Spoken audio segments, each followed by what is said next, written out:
ஸ்ரீ குருப்யோ நமக. குருர் பிரம்மா குருர் விஷ்ணுர் குருர் தேவோ மகேஸ்வரக குரு சாட்சாத் பரம் பிரம்ம தஸ்மை ஸ்ரீ குரவே நமக. சதாசிவசமாரம்பாம் சங்கராச்சாரிய மத்தியமாம் அஸ்மதாச்சாரிய பர்யந்தாம் வந்தே குரு பரம்பராம். குரவே சர்வலோகானாம் விஷஜே பவரோகிணாம் நிதயே சர்வவித்யானாம் தட்சிணாமூர்த்தயே நமக. ஸ்ருதிஸ்மிருதிபுராணானாம் ஆலயம் கருணாலயம் நமாமி பகவத்பாதம் சங்கரம் லோகசங்கரம். सदात्मध्याननिरतं विषयेभ्यः पराङ्मुखं नौमि शास्त्रेषु निष्णातं चन्द्रशेखरभारतीं. विवेकिनं मगाप्रज्ञं धैर्यौधार्यक्षमानिधिं सदा अभिनवपूर्वं तं विद्यातीर्थगुरुं भजे. भारतीकरुणापात्रं भारतीपदभूषणं भारतीपदमारूढं भारतीतीर्थमाश्रये. विद्याविनयसम्पन्नं वेदरागं विवेकिनं वन्दे वेदान्ततत्त्वज्ञं विदुशेखरभारतीम्. அனைத்து பெரியோர்களுக்கும் நீலாயதாட்சி குமாரின் நமஸ்காரங்கள். பிரதி குருவாரம் நம்ம சிங்கேரியில் சங்கரரை பத்தி கேட்டுருக்கோம். குருநாதரோட பேரருள்ள இந்த காவியத்தின் நூலாசிரியர் திரு கே நாராயணசுவாமி அவர்கள். இவர் எழுதிய புத்தகத்தின் ஒவ்வொரு வரிகளையும் நம்ம அனுபவிச்சு கேட்டுருக்கோம். பிரதி குருவாரத்திலையும் போன வாரத்தின் தொடர்ச்சியை தான் தொடர்ந்து கேட்க போகிறோம். 92வது வாரமாக காசி கஷேத்திரத்திலிருந்து தென்னாடு நோக்கி ஒரு பிராமணரோட பயணம் செஞ்சுட்டு இருக்காரு இல்லையா ஸ்ரீ வித்யாரண்ய சுவாமிகள். அன்னைக்கு வர வழியில ஒரு சிவாலயத்துல தங்கரா 2 பேரும். அந்த நாள் இரவு 2 பேரும் ஓய்வெல்லாம் எடுத்துட்டு அதிகாலையில விழிச்சு எழுந்துக்கிறா. அப்போ ஆலயத்தோட வாசல்ல மெல்லிய ஒலியோட வேத பாராயணம் நடந்துட்டு இருக்கு. ஸ்ரீ வித்யாரண்யர் தன்னுடைய புதிய சீடர் பின்தொடர வெளியில வந்து பார்க்கும் போது ஒரு சிறு வைதிக கோஷ்டி நின்றுருக்கா. அப்போ ஒரு அஜானுபாகுவான ஒரு மனிதர் பரபரப்போட முன்னாடி வந்து பவ்யமா கைகூப்பி நிக்கிறார். இடுப்புல பஞ்சகச்சம் கட்டிண்டு முழங்கால் வரை நீண்டு தொங்கின்னு இருக்கு ஒரு பட்டு மேலங்கி. தலையில செரிகை கரையோட கூடிய ஒரு அழகான தலைப்பாகை அணிஞ்சின்றிருக்கார். மரியாதையை காட்டுவதற்காக உடம்பின் மேல் குறுக்காக அணிந்திருக்க வேண்டிய அங்கவஸ்திரம் இடுப்ப சுத்தி இருக்க கட்டப்பட்டிருக்கு.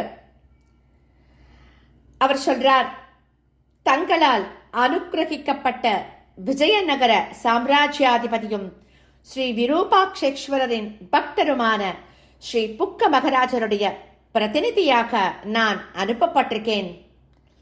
அவருடைய அனந்த கோடி நமஸ்காரங்களை தெரிவிச்சுண்டு தங்களுக்கு அவருடைய சார்பிலும் சகல ஜனங்களோட சார்பிலும் ஸ்வாகத்தம் சொல்றேன். தங்களுடைய வலது பாத கமலத்தை முதலில் வைத்து விஜயநகர சாம்ராஜ்யத்திற்குள் பிரவேசிக்கணும்னு கேட்டுக்கொள்கிறேன். பூர்ணகும்ப மரியாதையை ஏத்தண்டு மகாராஜரால் அனுப்பப்பட்டுள்ள பல்லக்கில் அமர்ந்துண்டு பிரயாணம் செய்ய வேண்டும் அப்படின்னு கேட்டுக்கிறேன் அப்படின்னு சொல்றார் அந்த ஆஜானுபாகுவான மனிதர். அவரோட அந்த கம்பீரமான தோற்றமும் அதே சமயம் அவர் காட்டிய மரியாதையும் அவரை ஒரு அபூர்வமான புருஷராக காட்டுறது. அதே சமயத்துல ஸ்ரீ வித்யாரண்ய யதீஸ்வரரிடம் ஒரு அலாதியான கம்பீரம் காணப்படுறது.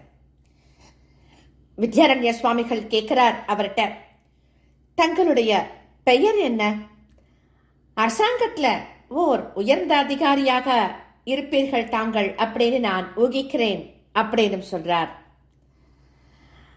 அந்த பிராமணர் பதில் சொல்றார், நான் அரசருக்கு முக்கிய மந்திரியாக இருந்து வருகிறேன்.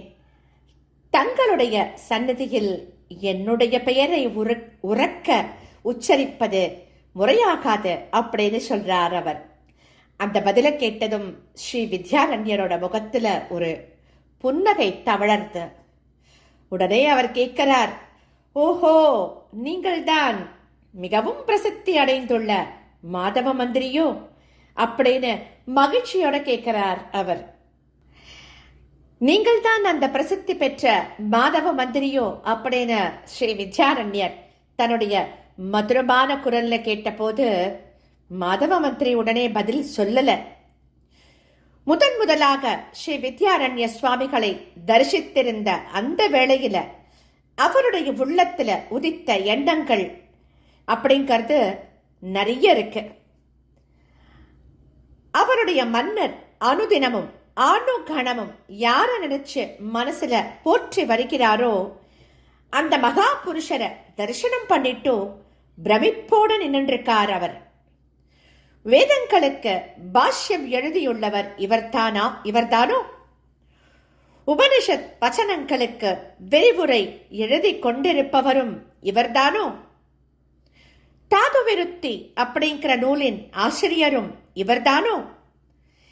வித்யா நகரத்தில் ஹரிஹரரை சிம்மாசனத்தில் அமர்த்தி சக்கரவர்த்தியாக அபிஷேகம் செய்து வைத்த மகாபுருஷர் இவர்தானோ? சரஸ்வதி தேவி யாருடைய அருகிலேயே எப்போதும் பிரசன்னமாக இருந்து கொண்டிருக்கிறாளோ அந்த மகா பண்டிதர் இவர்தானோ? ஜகத் பிரசித்தியை பெற்றுள்ள ஸ்ரீ வித்யாரண்ய குரு இவர்தானோ அப்படின்னு நினைச்சு ஆச்சரியப்பட்டு அவரையே பார்த்துட்டு இருக்கார் மாதவ மந்திரி.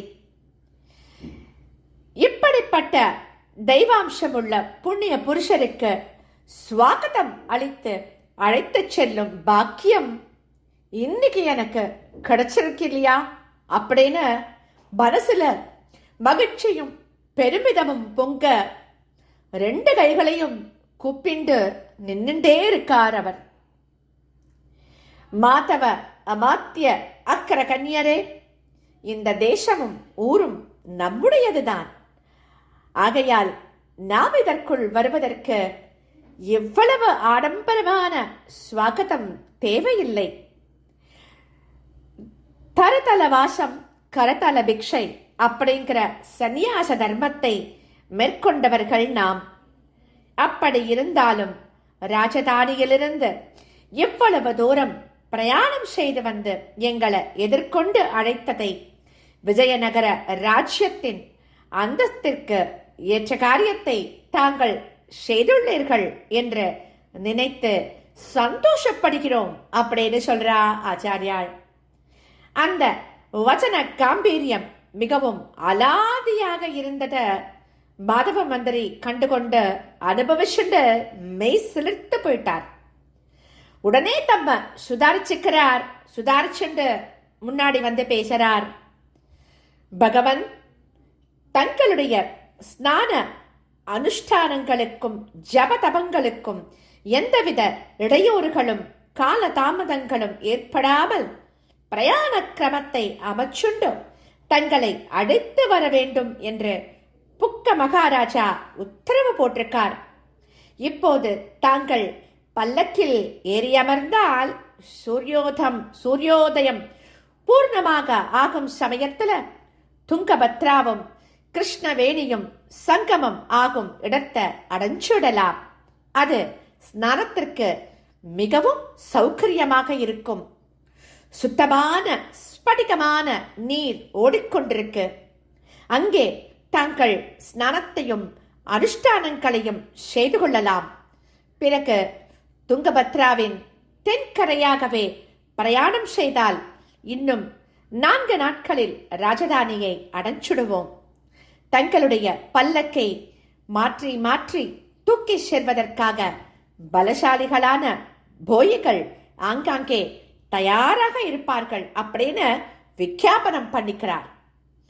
அதை கேட்டதும் ஸ்ரீ வித்யாரண்யரோட முகத்துல அப்படியே புன்னகை தாங்க முடியல அவருக்கு. ஒரு பல்லக்கில் ஏறி செல்லும் லௌகீக அந்தஸ்து எமக்கு இப்போது இல்லைன்னு சொல்றார் அவர்.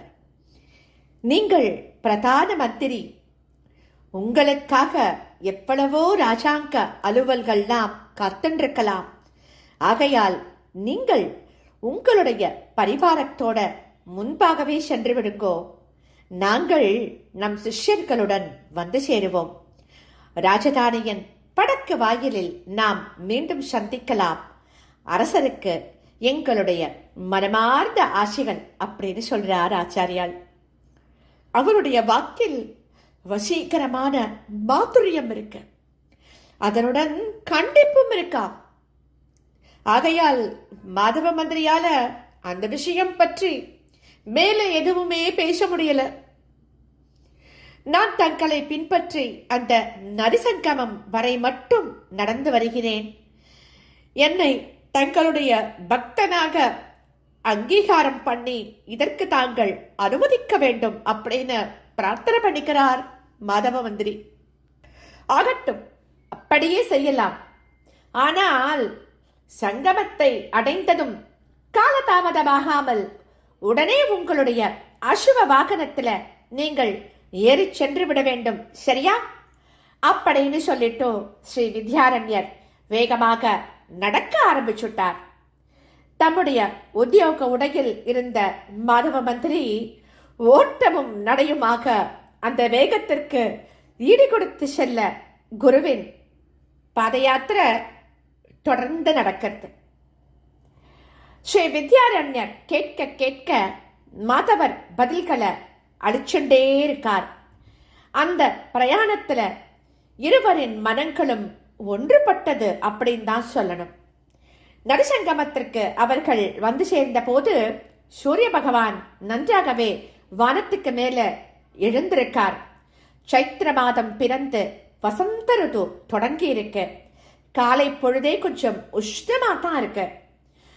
குருவின் அன்றைய காலை அனுஷ்டானங்களுக்கு கொஞ்சம் தாமதமாகி விட்டிருந்ததை உணர்ந்து விட்டிருந்த மாதவ மந்திரி வெகு வேகமாக தன்னுடைய தலைப்பாகை, மேலங்கி இதையெல்லாம் களைச்சுட்டோ ஒரு மாலை தம் இடுப்பில் கட்டிண்டோ மணலில் சாஷ்டாங்கமாக விழுந்து குருவந்தனம் பண்றார்.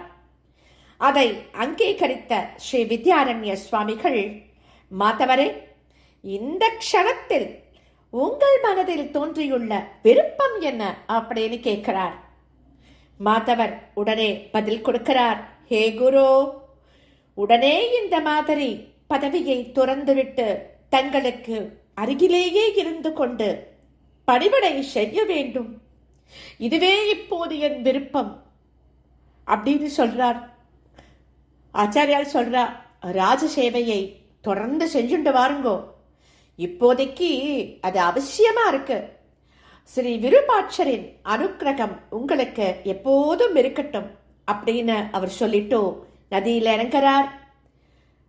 நீரில் நின்றவாறு தம்முடைய வலது கரத்தை தூக்கி மௌனமா ஆசீர்வாதம் பண்றார் குருநாதர். தொடர்ந்து அடுத்த வாரம் கேட்கலாம். ஸ்ரீ சத்குரு பாகி, ஸ்ரீ சத்குரு பாகி, ஸ்ரீ சத்குரு பாகி.